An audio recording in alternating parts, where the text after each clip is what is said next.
ہمارے دیہاتوں میں ایک رسم چلتی ہے، رسم وکھالا، شاید آپ کے شہر میں نہ ہو اور اس کی کوئی اور صورت یہاں پائی جا رہی ہو۔ وہ یہ ہوتا ہے کہ جب بیٹی کی شادی کرتے ہیں تو اس کو جو جہیز دینا ہوتا ہے وہ 4 پائیوں کے اوپر بچھا دیتے ہیں، اور ایک خاتون کو کہتے ہیں جاؤ پورے محلے کی خواتین کو بتاؤ کہ ہماری بیٹی کا جہیز دیکھ جائیں، اور پھر محلے کی ساری خواتین آتی ہیں اور وہ دیکھتی ہیں۔ اچھا، دیا تو اپنی بیٹی کو ہے، محلے کی خواتین کو ہم دکھا رہے ہیں صرف داد وصول کرنے کے لیے۔ کل چوپالوں میں تذکرے ہوں کہ واہ واہ سیٹھ صاحب نے، چودھری صاحب نے، خان صاحب نے، ملک صاحب نے کمال کر دی۔ چوپالوں پہ، بیٹھکوں میں باتیں ہوں، تندور پہ باتیں ہوں کہ واہ واہ کمال کر دی، فلاں خاتون نے تو حد کر دی،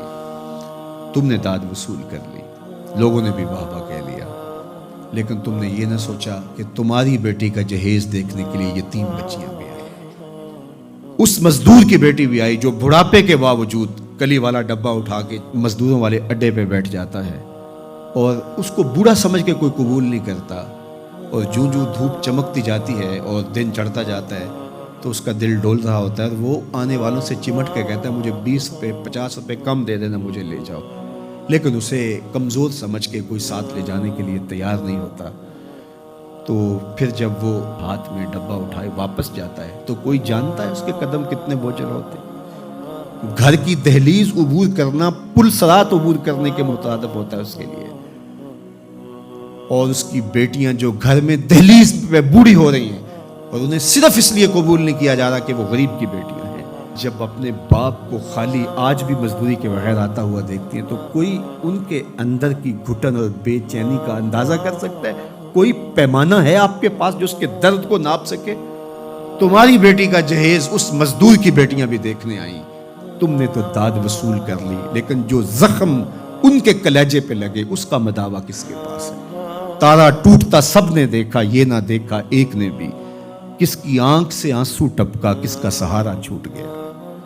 تو میرے حضور تو کس قدر نزاکت قلبیہ کا لحاظ رکھنے کی تلقین کرتے ہیں کہ اپنے گوشت کی خوشبو سے غریب ہمسائے کو بھی تکلیف نہ دو۔ سید سلیم گیلانی نے لکھا تھا کہ امیر آدمی آسائش نہ چھوڑیں، نمائش چھوڑ دیں تو غریبوں کی جان سوکھی ہو سکتی ہے، لیکن ہم اپنا طرز عمل بدلنے کے لیے تیار نہیں ہوتے ہیں۔ آج جو ایلیٹ کلاس کا طرز زندگی ہے اس نے غریبوں کی زندگی کو اور اوکھا کر دیا ہے۔ میرے حضور کو میرے رب نے اختیار دیا کہ اگر آپ چاہیں تو یہ بتا مکہ سونے اور چاندی کا بن جائے، لیکن حضور نے فرمایا نہیں، کہ میں جو ہے وہ فقر کی زندگی کو اختیار کرتا ہوں۔ آج غریب حضور کو دیکھ کر کے ایک تسکین پا جاتا ہے، اور اگر حضور کی سیرت کا یہ عنوان ہمارے سامنے نہ ہوتا تو پھر بتائیے آج غریب کے لیے جائے امان کہاں ہوتی؟ میرے حضور نے غریب کے دکھ مٹانے کے لیے ایک جملہ ارشاد کیا، سنیے ذرا، کیا حکمت والے نبی ہیں۔ فرمایا کہ جو اللہ کے دیے گئے تھوڑے رزق پہ راضی ہو گیا، کہ میرے بندے تجھے ضرورت تھی تو پھر بھی میرے پہ راضی ہو گیا، تجھے بچوں کے لیے فیس چاہیے تھی، تجھے سر چھپانے کے لیے مکان چاہیے تھا، تجھے 3 وقت کا کھانا چاہیے تھا، تجھے بیمار بچوں کے لیے دوا چاہیے تھی، لیکن تو پھر بھی راضی ہو گیا کہ میرے مالک نے مجھے جس حالت میں رکھا ہے میں واہ واہ خوش ہوں۔